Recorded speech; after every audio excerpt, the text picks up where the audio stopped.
Hello, welcome to the second session of Financial Market in India and Monetary Policy. In the first session, we discussed about financial market and mostly about money market, and also we talked about various instruments of monetary policy, objective of monetary policy, and we also discussed a few MCQs on that.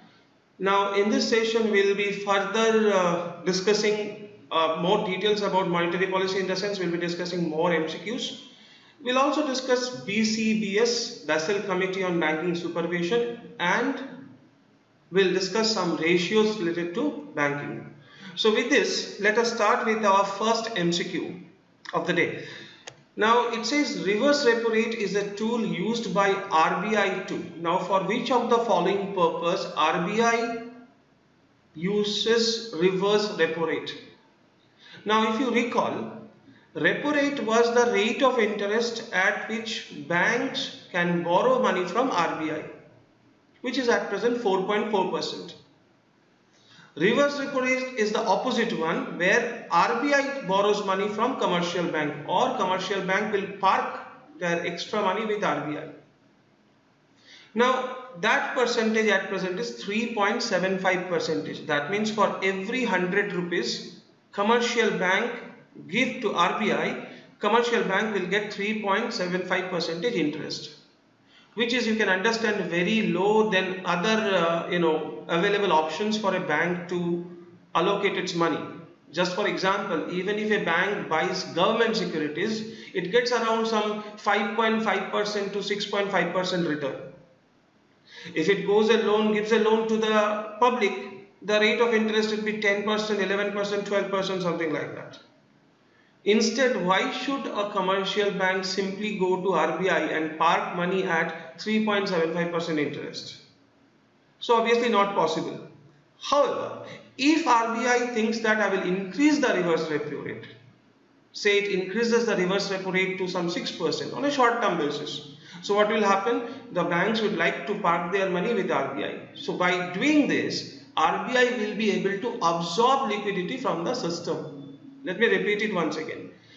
If RBI increases the reverse repo rate significantly, then commercial bank would be interested to park their extra liquidity with RBI. So the liquidity can be absorbed by RBI. Now as a result, in the system, less amount of liquidity will be available, which may lead to a credit crunch. And a credit crunch may further lead to a reduction in inflation. But however, to control inflation, reverse repo rate is not a common tool used by RBI. Mostly RBI uses repo rate and MSF to regulate the inflation. So however, if you answer this question, the answer is absorb liquidity. It is not inject liquidity. Obviously, to keep liquidity at one level, not possible. Credit expansion, this is exactly opposite. If the liquidity is absorbed from the system, then credit squeeze takes place. It is the other way around. So answer is absorb liquidity. Let's move to the next question. Okay, before we move to the next question, let's look at this particular situation, because to answer the following questions, we should always think about this particular situation. This is something which is, you can say, the baseline, the foundation of the remaining questions. Two parameters are there. One is interest rate as in the interest rate for the bank loans. The customer, whenever a customer borrows from a bank, whatever is the rate of interest is applicable, that interest rate we are talking about. Inflation is the rise in general commodity, what we use in general, like for example, food grains, important food grains, cooking oil, cooking gas, petrol, diesel. So like that, there is a basket of general commodity, which are the prices of those commodities are considered as parameter of inflation calculation. And in India, as we mentioned earlier, inflation is measured through CPI, Consumer Price Index. Now if interest rate goes down, that means the loans are cheaper.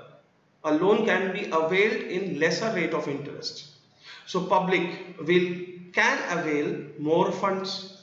So they will have more fund to spend something. Suppose a person thought of buying a car maybe next year, but since the rate of interest has gone down, he can buy the car today itself. So a demand which was supposed to be generated next year is now generated at present. So some demands which were spread across maybe next 6-7 months, a part of that demand has been accumulated at present. So you can say more demand can actually, create a situation where the price of commodity may increase. So the inflation may take place. So when interest rate goes down in one side, inflation can go up. So whenever you answer this question, simply think whether the interest rate is going up or down. Interest rate will be up if the banks will have a crisis of fund for lending. If the banks are having an excess of fund for lending, a cheaper fund is available, then they will obviously give cheap loans. But if the banks has to borrow from RBI at higher rate of interest, so subsequently the rate of interest for the customers also will be high.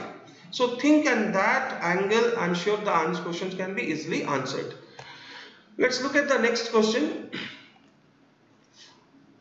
What is most likely to happen to inflation when RBI increases SLR and CRR?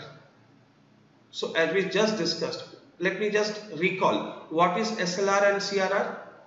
These are reserve ratios.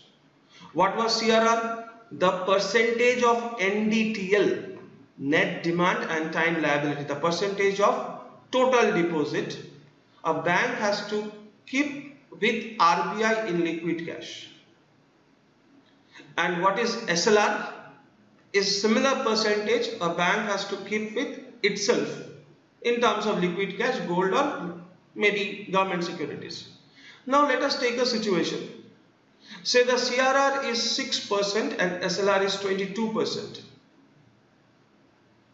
So that means for every 100 rupees, 6 plus 22, that is 28 rupees the bank has to keep aside. It cannot give this amount as loan. So how much is left with?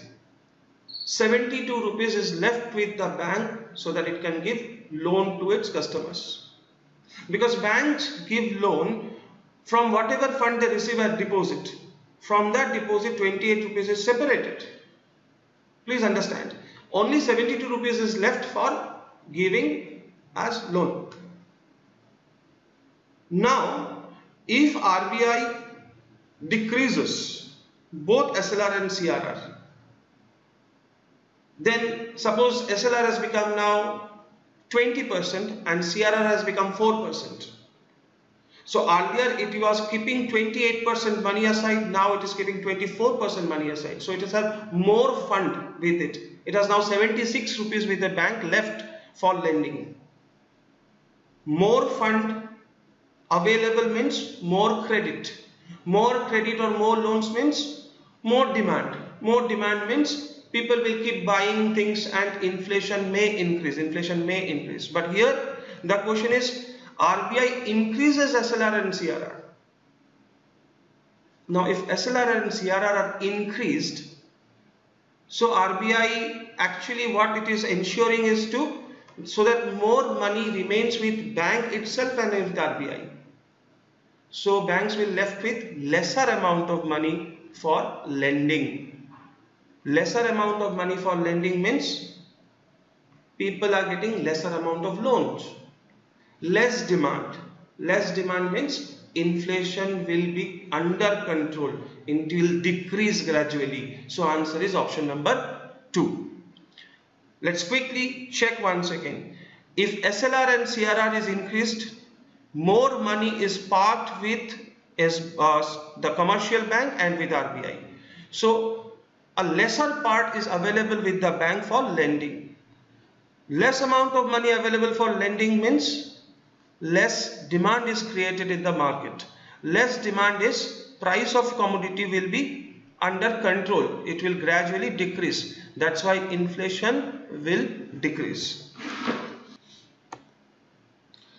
If RBI wants to increase the availability in credit in the economy, which of the following steps may be taken by RBI. If RBI wants to increase the availability of credit in the economy, which of the following steps may be taken by RBI? Increase reverse repo rate, it opts for dear money policy, it will sell more long dated G-Sec.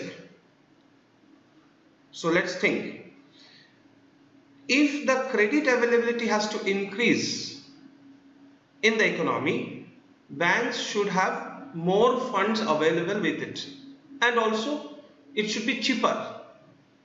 Now, as we just discussed, if reverse repo rate is increased, what happens? The money goes to RBI. Commercial banks will park its extra liquidity with RBI. So that means commercial banks will be left with lesser amount of fund for lending. So one is not correct. It opts for dear money policy. Dear money policy of RBI means this is a policy where the money is actually dearer to RBI. RBI doesn't want to leave money, it wants to keep the money with itself. That's why it's called dear money policy.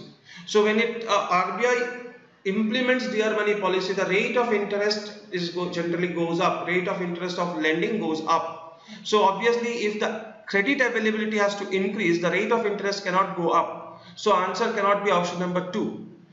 Option number 3 says, or point 3 says, it will sell more long dated G-Sec. More long dated G-Sec means, doesn't matter is a long dated or short dated. Simply think, if I am selling a piece of paper, I'm selling a piece of paper or some commodity. So I'm giving the commodity to you. In return, you are giving money to me. So money is coming to me. Here RBI is selling G-Sec.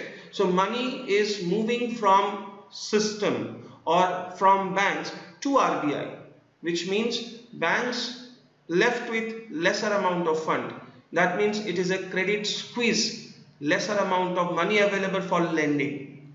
So none of this 1, 2 and 3, answer is none of the 3. None of the 3 is correct. So answer for this question is option number 5. None of the 3. Okay. Dash is an instrument for monetary policy which involves buying and selling or selling of government securities from or to the public and banks. So, which of the following is an instrument of monetary policy where government securities are sold or brought with banks and public? The answer is CRR is an instrument, but it is cash reserve ratio, SLR statutory liquidity ratio, base rate is the minimum rate of interest at which bank can give loan to a customer, MCLR marginal cost of fund based lending rate, which is again a similar rate of interest like base rate, which supports the MCLR is internal calculation for every bank based on which base rate is decided. This has been earlier discussed in the first class of monetary policy. The answer for this question is open market operation, OMO, where RBI buys or sells government security, open market operation. MCLR, base rate, SLR, CRR all are discussed in the first session of this monetary policy. So if anybody did not see the video, so please make sure you go through it, it will be clear. Which of the following is true about sovereign gold bond scheme 2021 introduced by RBI in April 2020? Now see, again, this is also a particular way in which RBI on behalf of government raises funds from the market. It's a bond. So what is this bond? The bond is against a gold reserve. So instead of buying physical gold, I'm buying this bond where the appreciation or the return of the bond is based on the value of gold. Generally, suppose I buy gold at 30,000 rupees per 10 gram, and after 6 months the value of gold has increased to say 32,000. So this 2,000 is the yield. So 2,000 is my gain in that particular transaction in 6 months. Similarly, if I buy this sovereign gold bond, and instead of buying that gold, I am buying some virtual gold. So if the gold price increases, I will also get equivalent amount of return from that bond. Now what is this? What are the features of this? The bond will be restricted for sale to resident individuals like you, I, like the people who are resident of the country. HUF, Hindu United Family, HUF, Hindu United Family, where the Hindu families, big families, they have a business unit, Hindu United Families, trust, universities and charitable institutions. So corporates cannot buy this. This is not a bond for the corporates. So these are for Hindu United Family, trust, universities and charitable institutions. It is correct. Tenure of the bond will be from a period of 8 years with exit option after 5th year to be exercised on interest payment date. Yes, that is also correct. The tenure is 8 years, and after 5 years somebody, if he wants to exit, they can do it. Where can a person buy these bonds? The sovereign gold bonds are sold by commercial banks, designated post office branches, share market like National Stock Exchange and Bombay Stock Exchange. So it can be brought from any of these places. So they are licensed to sell this. But remember, payment bank and small banks are not licensed to sell sovereign gold bond. So all other commercial banks can sell sovereign gold bond. Okay, so answer is both 1 and 2. Both are correct, both 1 and 2. Which among the following was set up by RBI in 1988 jointly with public sector banks and all India financial institutions to develop the money market and provide liquidity to money market instruments as sequel to Vagul Working Group recommendation? So which of the following was set up by RBI? It's a knowledge based question actually, but yes, if you can still use the previous class knowledge and you can use the knowledge understanding of this question.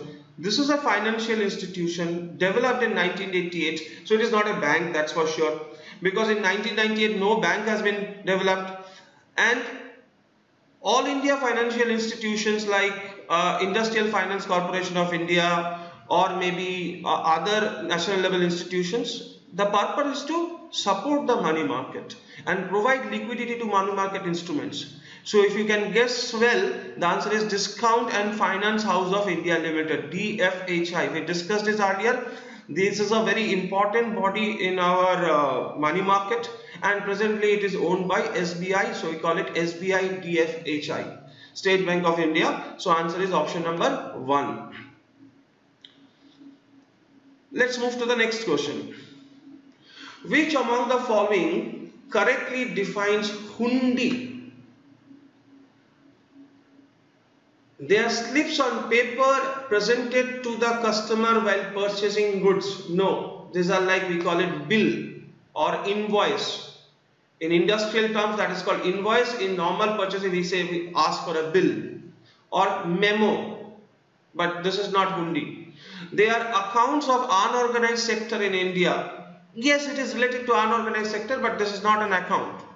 They are key instruments of credit in the unorganized money market in India and most used for unaccounted money transfer. Absolutely correct. That is the answer for this.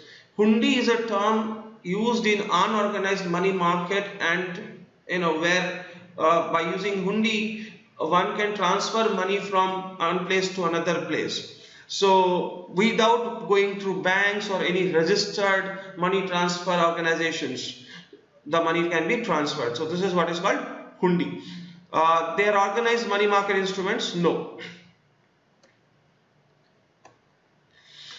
Which among the following is true about certificate of deposit? Certificate of deposit is a money market instrument. These are issued by banks, these are traded in capital market, these are issued by RBI. The answer is only one is true. They are issued by banks.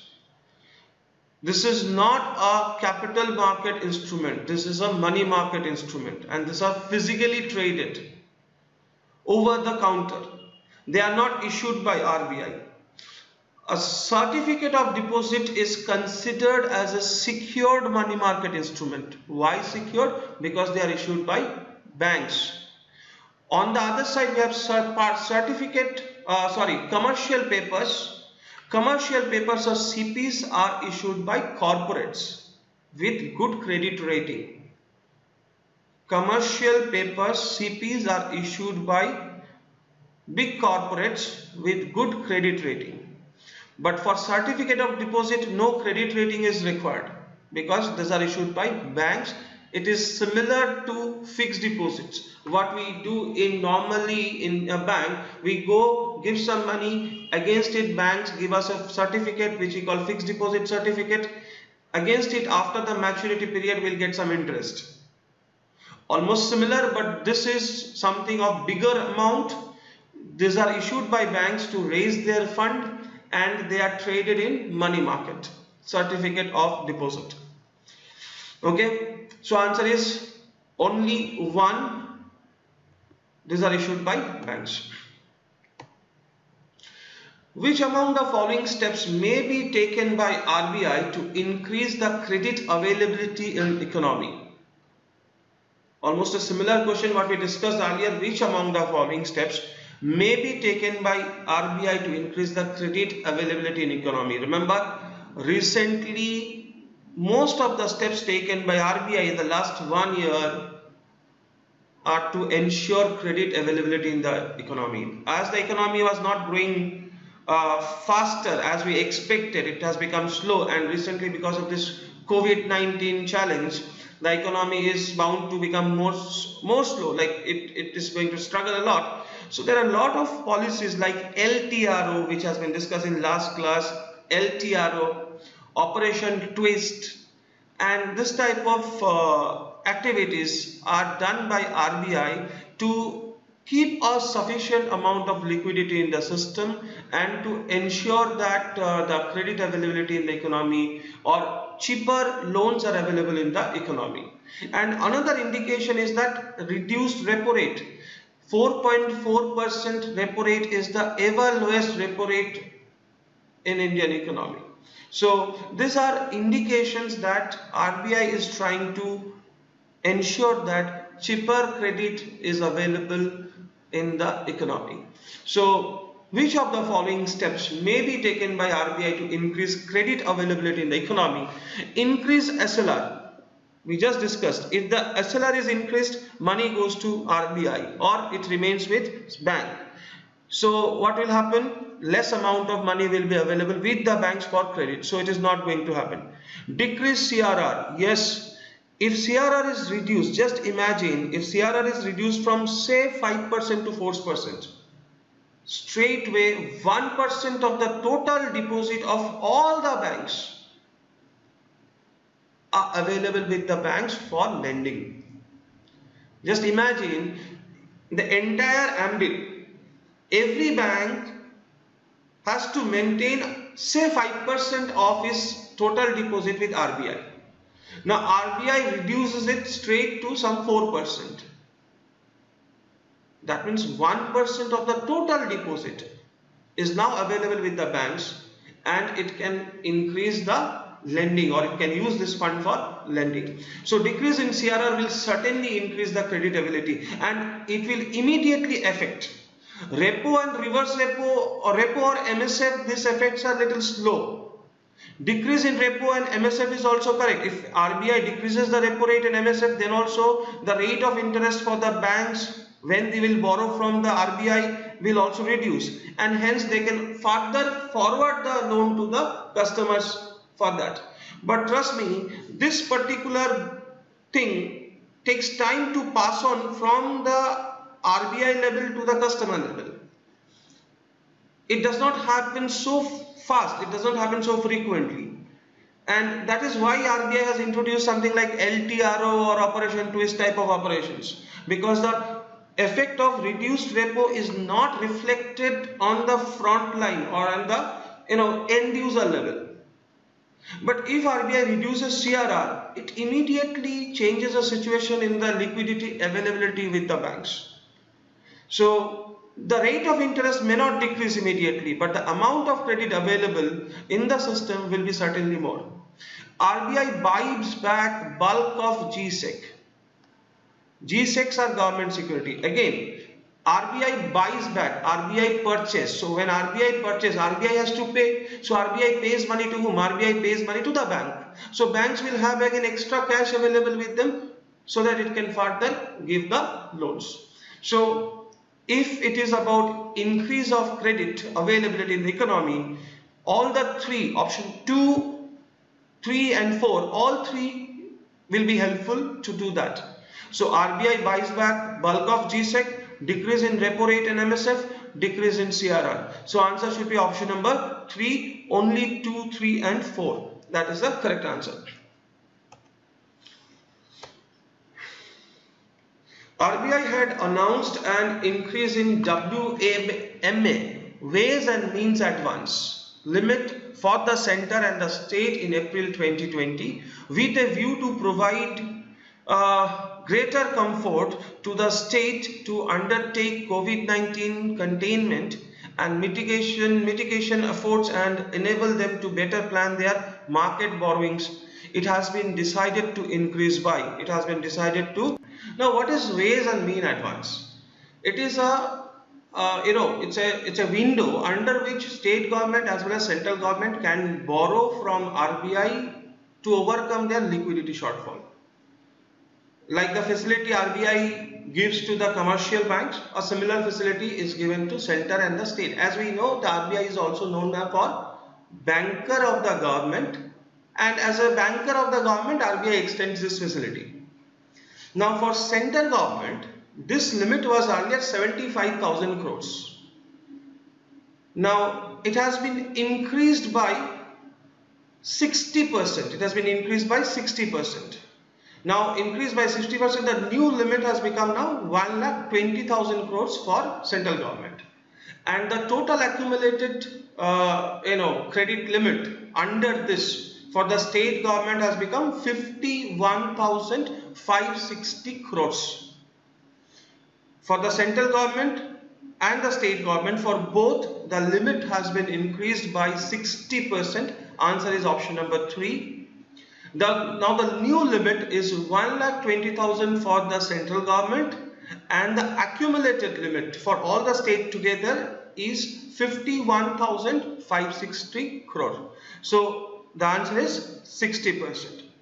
However, also remember that even the government has taken this facility beyond Ways and Mean Advance. Also, a government can borrow money from RBI, which is like an overdraft facility. Ways and Means Advance is in the discretion of the government, whereas overdraft facility is in the discretion of the RBI. When the state or the central government borrows from RBI under Ways and Means Advance, the rate of interest applicable is equal to the policy repo rate, which is at present 4.4%. May it be central government, may it be state government, if they borrow from RBI under WMA to overcome their liquidity shortfall, the rate of interest applicable is policy repo rate. However, if they go beyond it, that means if they want to take the overdraft facility, the rate of interest will be 2 percentage point more. That means the rate of interest will be 6.4% at present in case of overdraft facility. So remember, there are two ways in which a government can borrow from RBI to overcome their liquidity shortfall. One is WMA, and beyond that they have an overdraft facility. However, the overdraft facility is limited in a very short duration of time, from some 14 days to 21 days for central government, and for state government it is 7 days to 14 days. This is the limit for overdraft facility. Okay.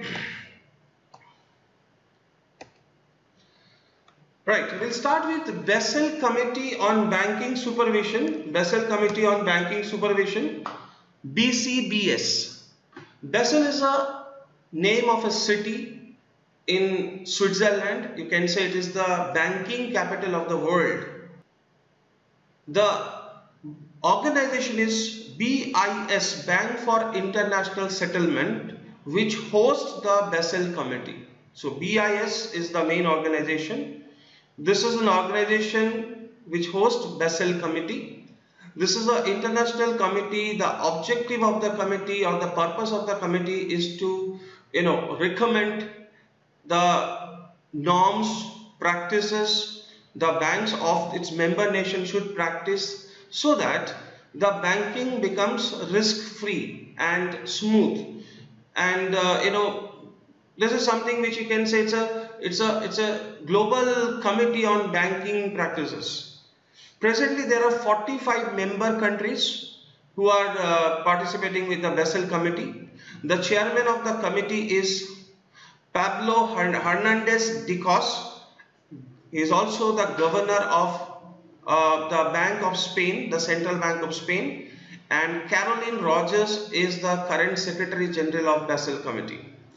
So please take it down. Chairman of the committee is Pablo Hernandez Dicos, governor of the Central Bank, Bank of Spain. And Caroline Rogers is the current Secretary General of Basel Committee.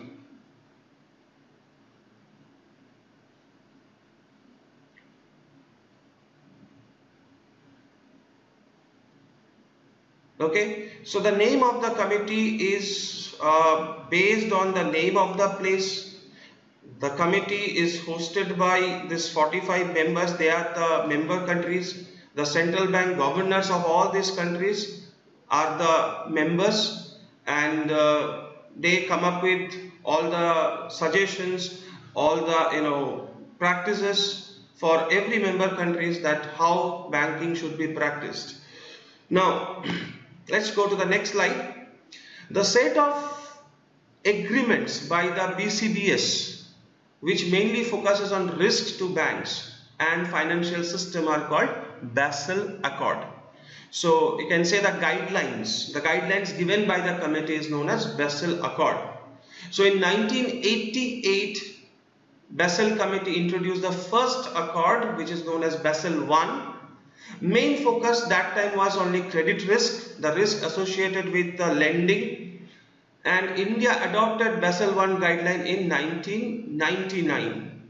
It was a member, but then adopting the Basel guidelines is also quite challenging because there are a lot of instructions, lot of regulations, but then to match with that Basel guideline is also quite challenging for a country like India. We'll understand why this is challenging and when India is going to match up with this Basel norms.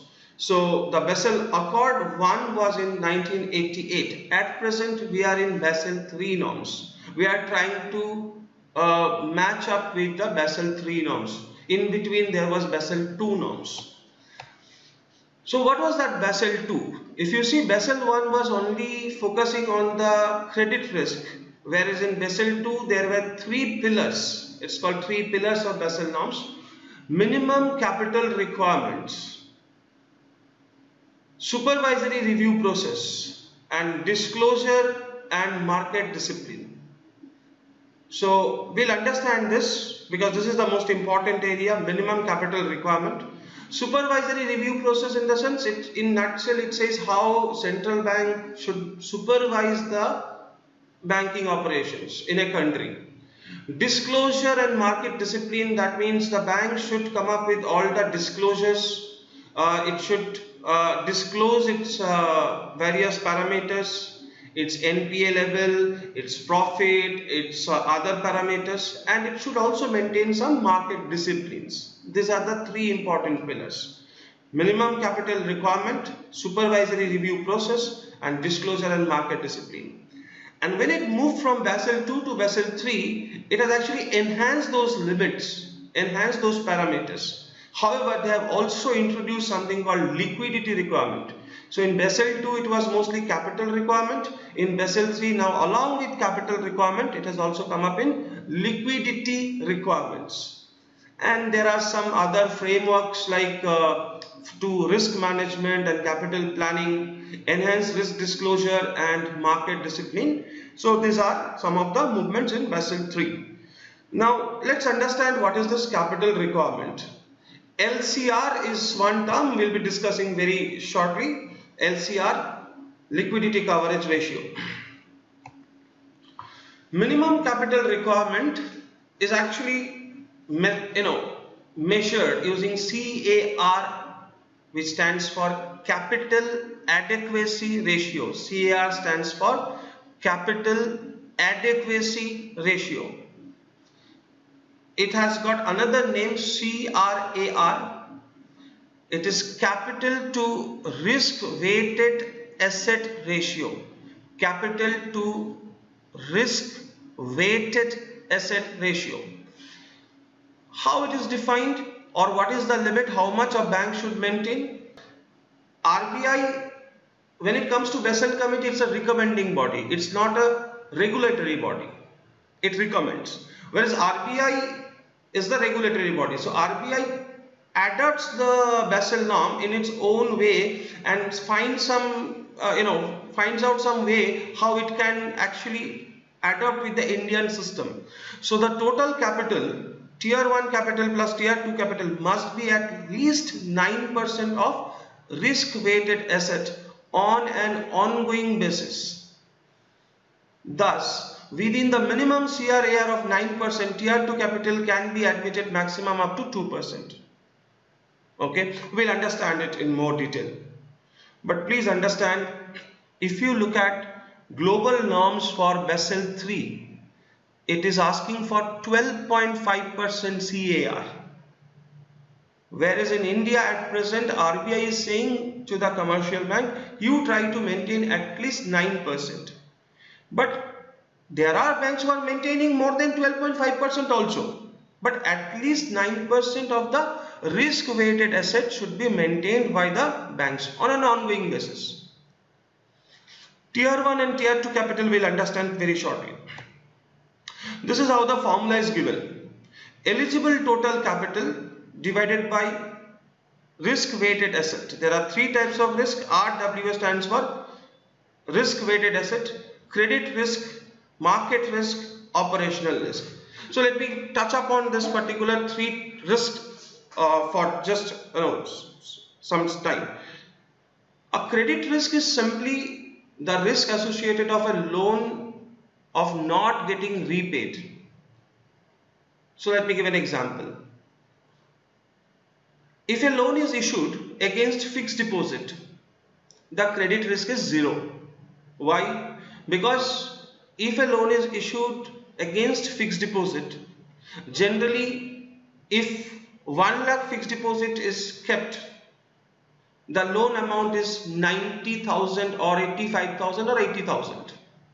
So whatever is given as an advance, more amount is kept as security. So even if the loan becomes an NPA, the bank is not a loser, so the risk is 0. So when it calculates risk weighted asset, the weightage to this type of asset in terms of risk will be 0%. On the contrary, as per RBI guideline, a loan in terms of credit card is having 100% risk of, because there is no security is kept with the bank. So the risk is around 100%. So this type of calculations, where when they are calculating this, there is a guideline, there is a list of how much risk is associated, what type of loan is given by RBI. Using those risk components, the risk weighted asset is calculated. This is capital credit risk. Market risk is associated with, like, share market, or maybe in other issues, that how the market is performing, the market has gone down, and then there are risks associated with it. Operational risk are maybe due to the employees of a bank, or some systemic failure, or maybe some server down takes place. So this type of things may also result in some loss for the bank. So this type of risk could be operational risk. So while forwarding a loan, some documentation mistake has been done. Because of that, the repayment of the loan may be less. So then we call it operational risk. Okay. Tier 1 and Tier 2 capital or total capital of a bank comprises of mostly Tier 1 and Tier 2 capital. So what is Tier 1 capital? Tier 1 capital is mostly comprising of paid up capital, statutory reserves, other disclosed free reserve and retained earning. Let me repeat it. Paid up capital. Tier 1 capital includes paid up capital. What is paid up capital? The capital produced or the capital invested by the promoter of the company. Now for PSU banks, the promoter is the government. So whatever capital is invested by the government is the paid up capital. For example, when Government of India formed this Bharatiya Mahila Bank, the paid up capital was 1000 crore. So that was the paid up capital. 1000 crore was the paid up capital. So using that paid up capital, this is a paid up capital. Next, retained earning. When banks operate, say in one financial year it made some profit. So after giving some share to the government, some share to the stakeholders as dividends, it may retain some earning with itself and again invested in the business. So that will also be a part of the Tier 1 capital. Then there are other disclosed free reserves and some statutory reserves which form the Tier 1 capital. Tier 2 capital is actually a very small component. It undisclosed reserve. Some reserves which banks are not supposed to disclose. They keep it with themselves. Some general provisions and loss reserves. Then long-term unsecured loans. This forms the Tier 2 capital. Risk-weighted asset, I have already discussed what is risk-weighted asset, and this is how we should calculate the capital adequacy ratio. Now as I said that capital adequacy ratio minimum has to be maintained by 9%. That is not for RRBs and cooperative banks. For RRBs and cooperative banks it is less, 5%, whereas for the PSU banks it is 9%, but many of banks in India maintain more than 9% of CAR. Again, there are banks who maintain less than, they are not able to maintain that amount, right? And this is a very important parameter set by Basel committee. Now this question is somehow related with that particular area. We'll understand. What does A to G for public sector banks represent? A to G, it represents accounts to government. It's a CAR norm for PSB. These are guidelines for general banking practice. This is an acronym for Mission Indradhanush and none of this. Now what is Mission Indradhanush? If you look at the left side of the screen, Mission Indradhanush is a comprehensive plan for recapitalization of public sector lenders, that means banks, with a view to make sure they remain solvent and fully comply with the global capital adequacy norms Basel III. Now let me come again.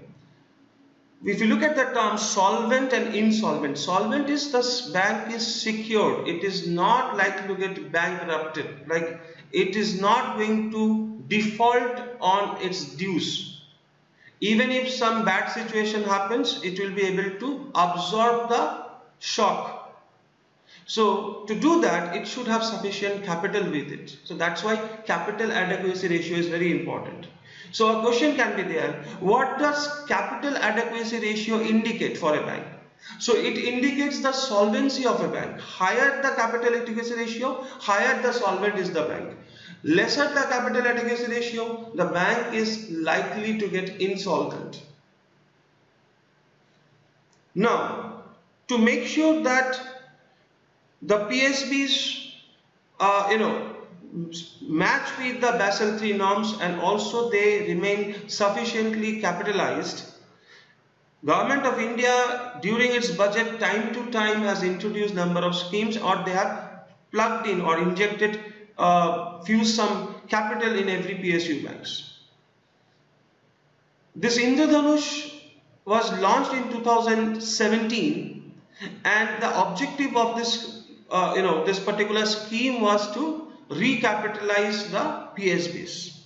And this Indradhanush had 7 different components, and obviously the one of the main important was to recapitalize. Okay, 7 main important heads.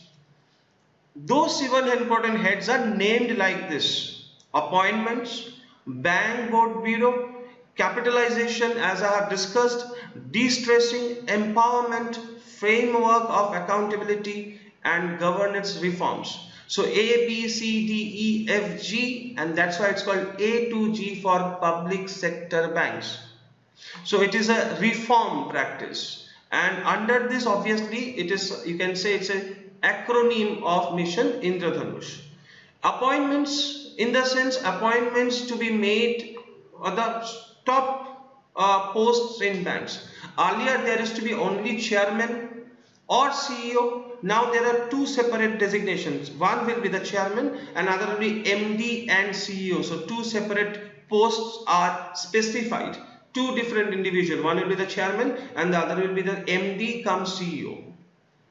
Bank Board Bureau, we have discussed, this is an independent body set up by government. Their responsibility is to look for, or they are the head hunting agency for the top officials for the PSBs, and they also sit with the bank board to decide on the strategy how the bank can grow. Capitalization in the sense, as I said, to increase their capital amount of de-stressing from NPS, empowering the higher management, giving them option of ESOP, framework of accountability, that means making the bank board and the bank employees again accountable for the growth of their bank, and governance reforms. So this is what does it mean by A to G for public sector banks. So answer for this is option number 4. It is an acronym for Mission Indradhanush.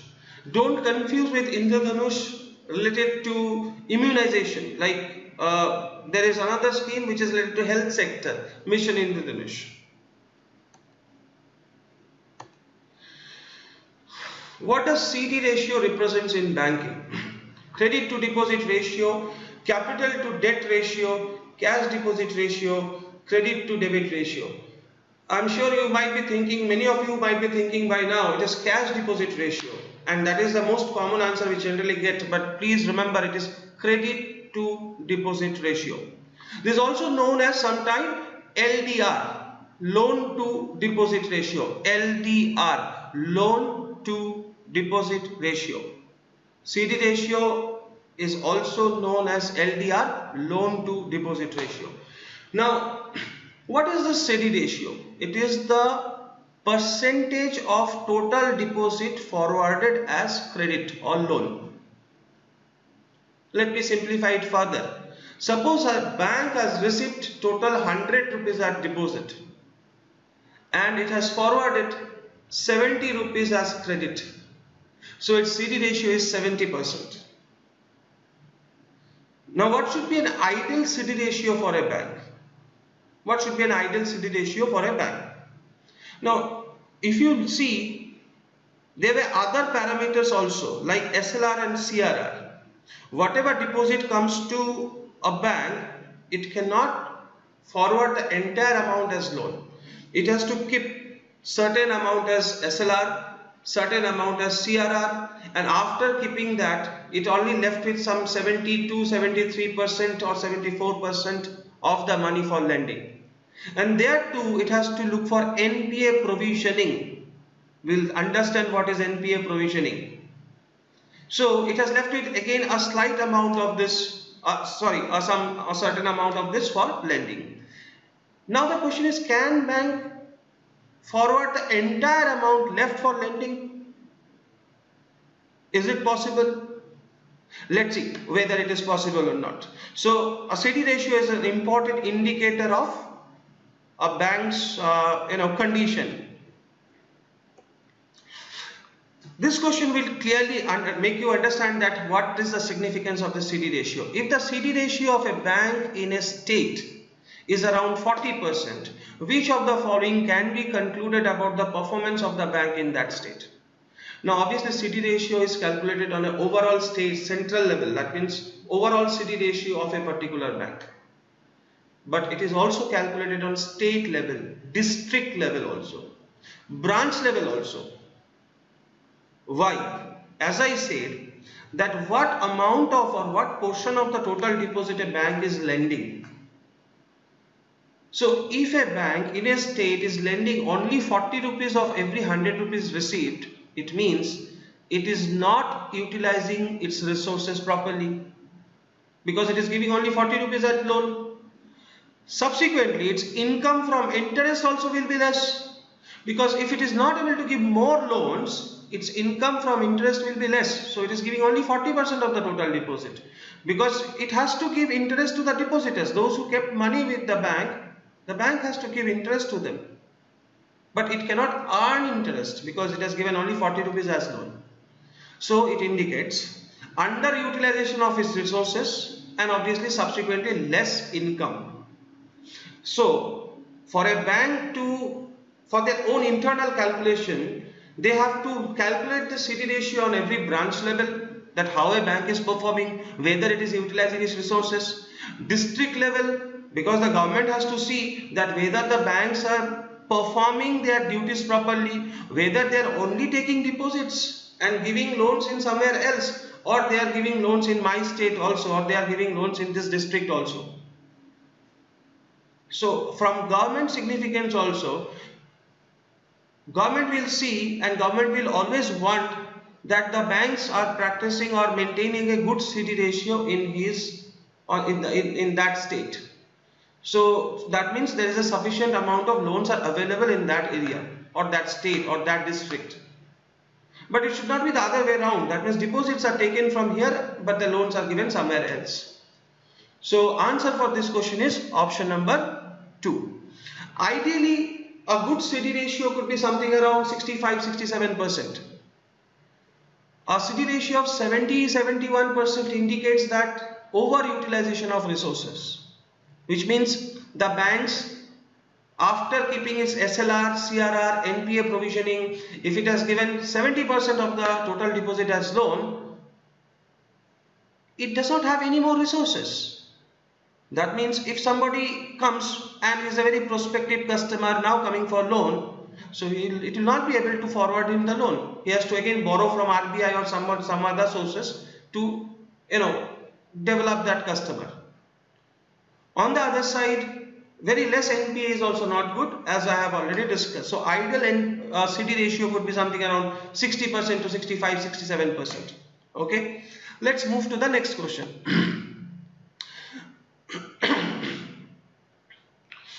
If you look at this is a recent news on the LDR, loan to deposit ratio of Yes Bank crossed 160%. That means for every 100 rupees it has got as a deposit, it has forwarded 160 rupees at loan. So you can understand the concern for that particular bank. What does C stands for in PCR related to banking? What does C stands for in PCR related to banking? Credit, current, cost, coverage, none of the above. So the answer for this question is coverage.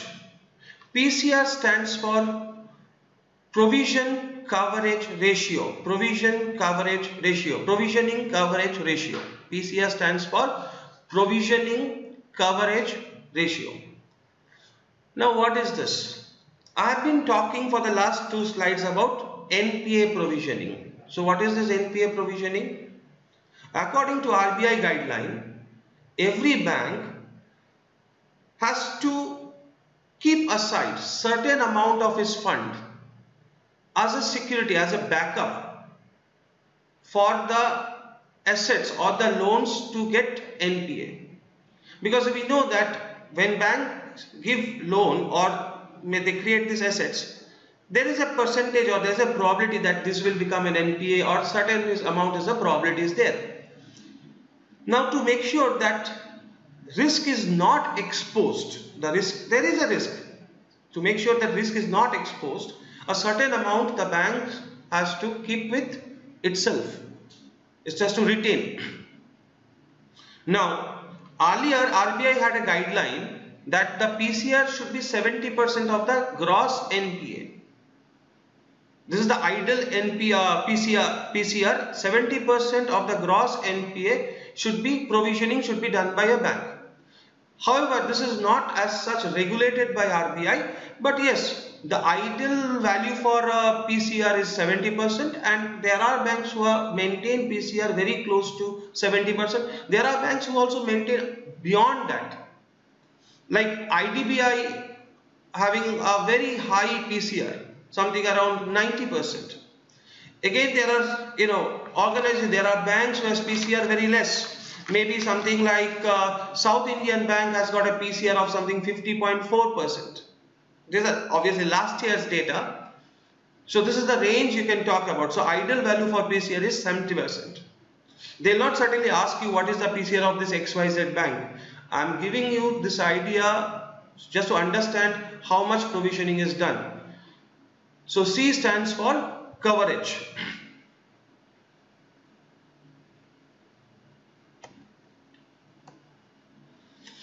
In the biennial fiscal stability report released by RBI, it has reported that the provision coverage ratio of banks increased to 60.15% in September 2019 from 60.5% in March 2019.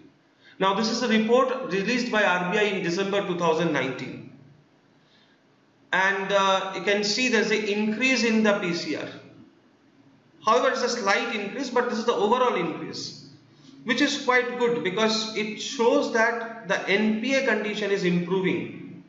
A high value of overall provision coverage ratio of the banks indicate unexposed part of the bad loans is lower.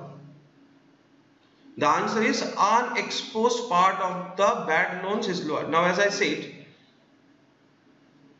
there's an exposed part and unexposed part.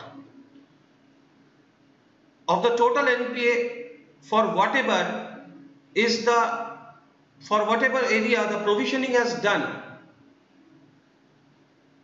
that is exposed, and the risk is exposed and it has been taken care of.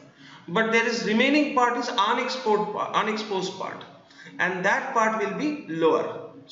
Higher net interest margin, it is not. Actually, if you look at net interest margin, is the difference between the interest earned from loans and the interest paid to the depositors.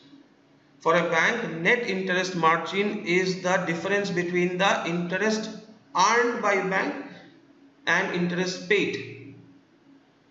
Now, if you see, if a bank has to go for more NPA provisioning, if the bank is increasing the NPA provisioning, so it can give less amount of loans. However, its deposits remain same, because for every deposit and for everything, he has to, whatever interest he has to pay, anything he has to pay. But the amount of money available for lending is reduced because he has to keep more money aside for NPA provisioning. So lesser amount of lending means less interest earned from loans. So the net interest margin will certainly go down. So it is not higher net interest margin, it should be rather lesser net interest margin. Higher SLR. No, SLR has got nothing to do with NPA provisioning. SLR has to be maintained, anyway has to be maintained. Whatever RBI says, this much SLR has to be maintained and the banks has to maintain that. None of the above. So answer is the unexposed part of the bad loans is lower. Alright.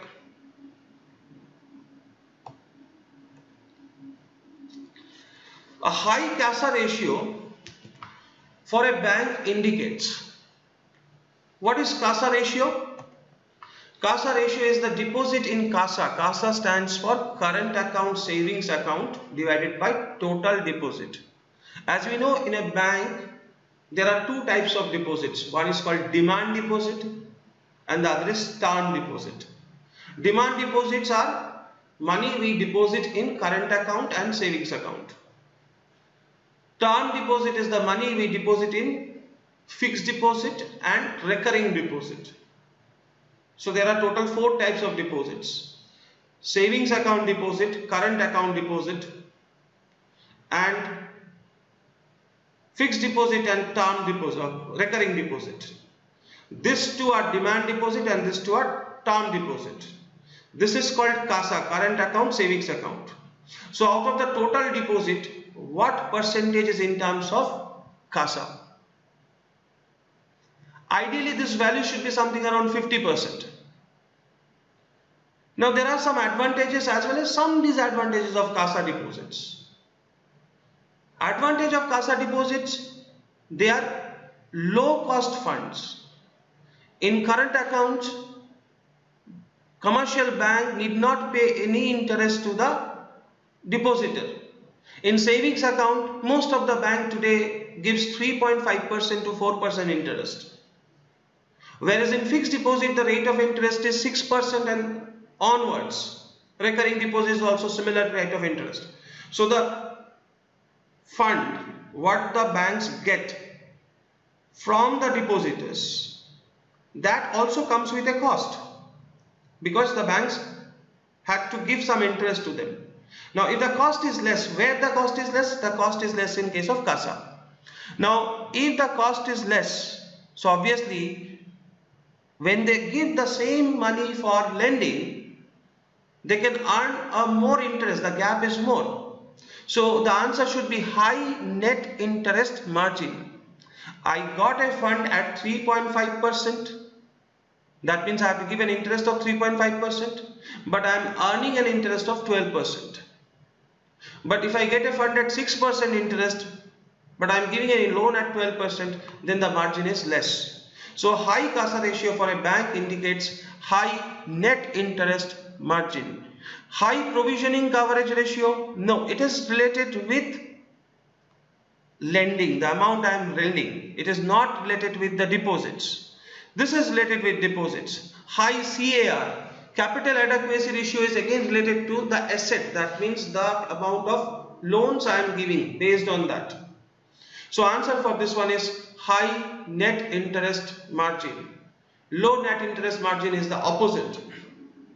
If low Casa ratio means low net interest margin.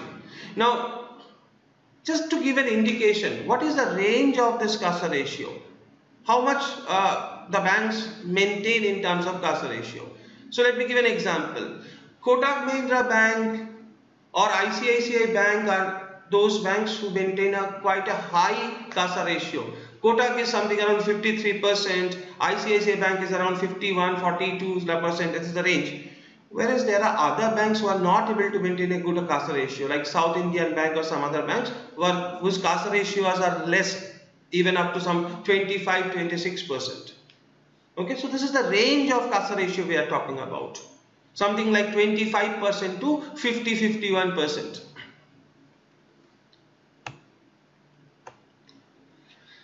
So in nutshell, I talked about this in the beginning of the presentation, that we'll be talking about different ratios related to the bank.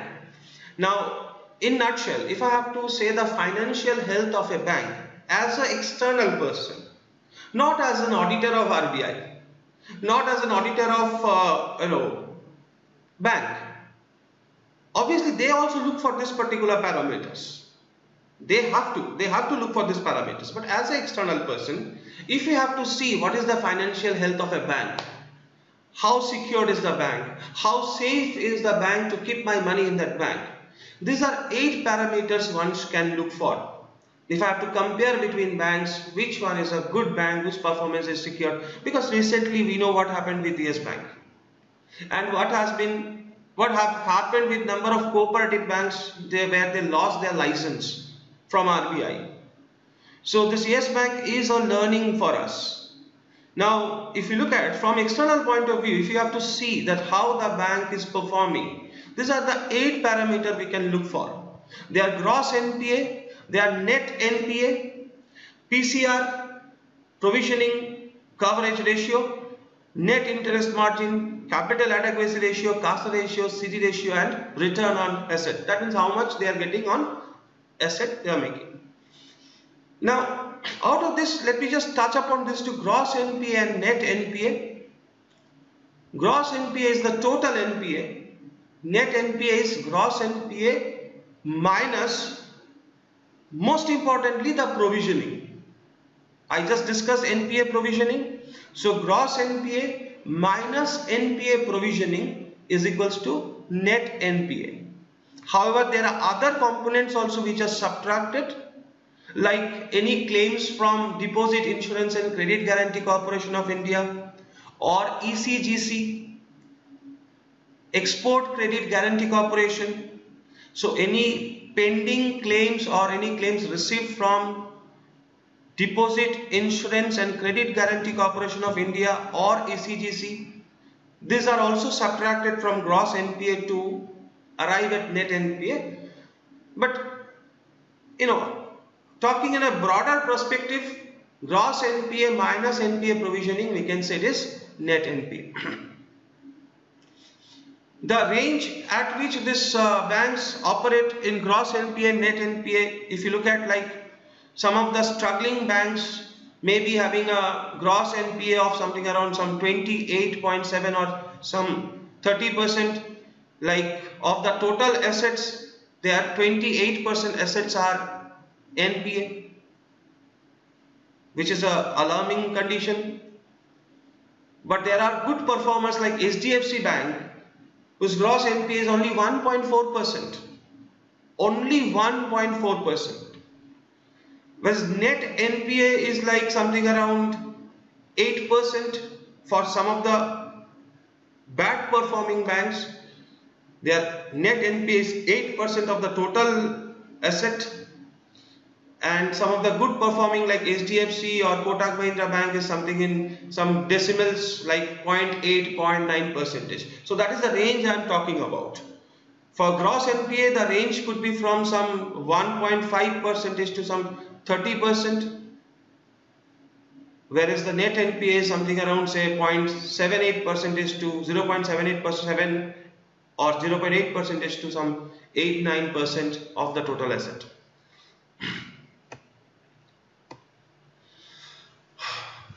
As part of post global financial crisis reforms, Basel Committee on Banking Supervision (BCBS) has introduced liquidity coverage ratio (LCR). Remember, I talked about LCR in Basel III norms, which requires banks to maintain HQLA to meet 30 days net outgo under stressed conditions. What does A stands for in HQLA? Now, this is not something new. However, it has again come up in recent news. RBI has again put an emphasis on it. And you will understand why RBI has put an emphasis on it.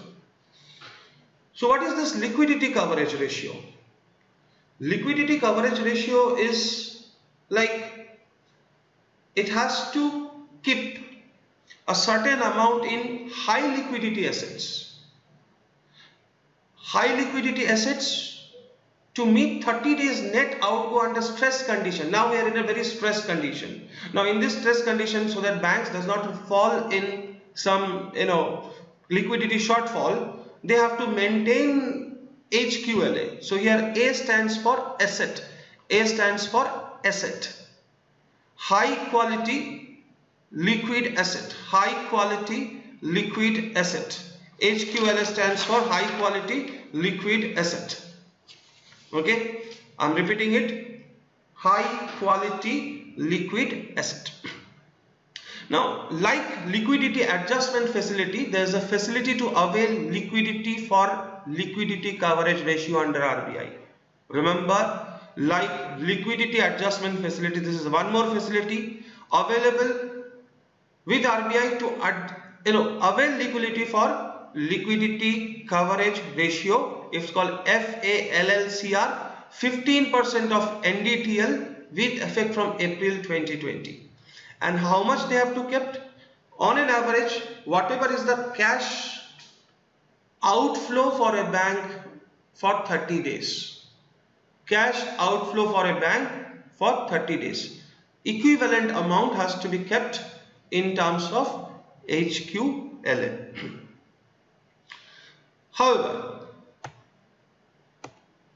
recently in April, RBI gave a reduction in this liquidity coverage ratio, and it has reduced to, from 100%, it is reduced to what percent? Presently it has been reduced to 80%. That means they can keep up to 80% maintaining of LCR is okay. But that's for certain time. From October it has to go to 90%. That means RBI has relaxed it for this tough time, but it has also said that by October 2020 you have to again go back to 90%, and by 2021 you have to reach to again 100%. So the answer for this question is option number 2. So has reduced the liquidity coverage ratio requirement for banks to what percentage from the present 100%? Answer is 80%. Thank you.